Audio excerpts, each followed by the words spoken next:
ద్వారకా తిరుమల మండలం సిహెచ్ పోతేపల్లిలో 40 లక్షల వ్యయంతో నిర్మించిన నూతన సచివాలయాన్ని అలాగే 8 లక్షల వ్యయంతో నిర్మించిన కమ్యూనిటీ హాల్ను మంత్రులు Karumuri Nageswararao, Pinipe Vishwaroop, Eluru MP Kotagiri Sridhar, Rajahmundry MP Margani Bharat, Gopalapuram MLA Talari Venkatrao, Zilla Parishad chairperson Ganta Padmashri ప్రారంభించారు. ఈసారి వైఎస్ఆర్ కాంగ్రెస్ పార్టీ 175 స్థానాలు గెలుస్తుందని ధీమా వ్యక్తం చేశారు.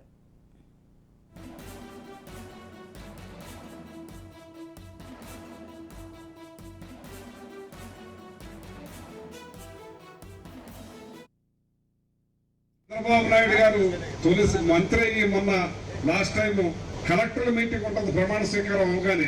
ఆ కలెక్టర్ మీటింగ్ లో మా వాళ్ళకే చెయ్యండి, మా వాళ్ళనే చూసుకోండి అన్నాడు. అంతే కదా, ఆళ్ళని చూసుకున్నారు, ఆళ్ళని చేసుకున్నారు, ఉన్నవాళ్ళని వదిలేశారు.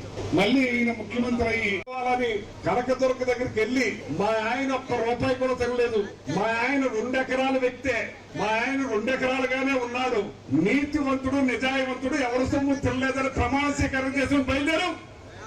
అమ్మా భువనేశ్వరి, నేను అడుగుతున్నా మిమ్మల్ని, మా ఆయన నీతివంతుడు, 2 ఎకరాలు అయితే మా ఆయన ఏమీ సంపాదించలేదు, ఎవరి దగ్గర సొమ్ము తినలేదు, మరి ఇగో ప్రమాణ స్వీకారం చేస్తున్నాను, మా ఆయన నిజం గెలవాలి.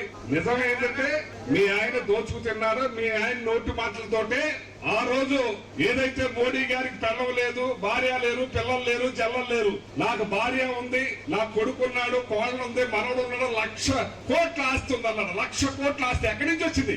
నేను ఇక్కడ వైఎస్ఆర్సీపీ పార్టీగా మీ కళ్ళ ముందు నిలబడుతున్నాను.